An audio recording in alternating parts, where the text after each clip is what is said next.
Почитувани гледачи, Градинарскиот центар Хорти Дизајн ви представува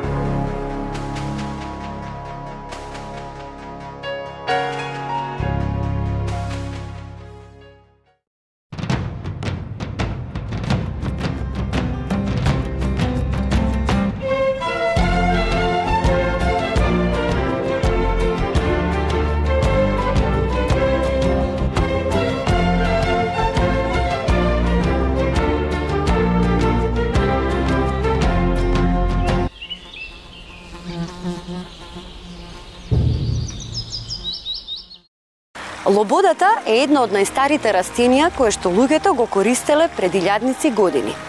Во традиционалната медицина познато е по своите антибактериски и лековити својства против некои стомачни заболувања. Во народната медицина лободата била позната и како средство за смирување. Денес малку луѓе одгледуваат лобода за да ја тргуваат на пазарот, бидејќи растението е исклучително фино и нема голема издржливост. Малку откако се откине веќе е неупотребливо. Но тоа не им пречи на градинарите да го одгледуваат во сопствениот двор како за храна, така и за декоративна градинарска декорација.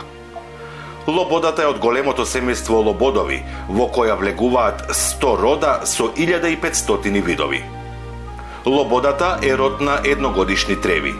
Има само две варијанти на градинарска лобода кои представуваат интерес, зелената и жолтата, бидејќи многу други видови исто така се користат, но само како украсни растенија. Од дивата лобода се конзумира само коренот.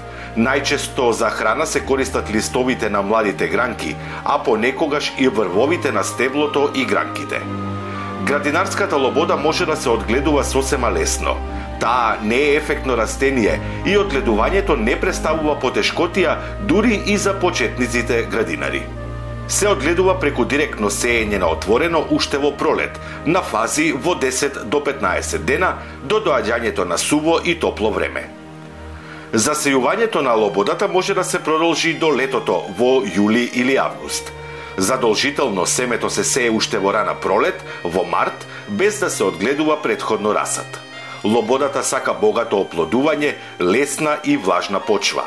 Има потреба од прво накопување на површината, па со помош на гребло да се обликуваат браздички на околу 30 до 40 см една од друга. Може да се оформи и една долга браздичка крај другите зеленчукови култури. Во таков случај, лободата ќе штити од ветер и од инвазија на носење од него штетни инсекти. Стеблото на лободата достигнува и до 2 метри висина. За 100 квадратни метри се потребни 100 до 150 грама семе. Кога растенијата ќе развијат 3 до 4 листови, треба да се проредат така што на 10 до 15 см да остане по едно. Понатаму тие се одржуваат со редовно наводнување. Грците од многу одамна знаат дека лободата го навлажнува стомакот, помага при жештина на црниот дроб, кај жолтица и првут. Сок од листовите на лободата се користи при кариес. И предците знаеле дека лободата е прекрасно средство против забоболка и болести на непцата. На децата им давале семе од лобода профилактично против паразити.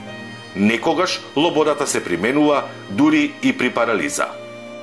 Градинарската лобода е уште позната и под името сладка трева или штир, а додека она, дивата лобода, е позната како куќна лобода. Гледај Гарден Клуб за доброто на твојата градина.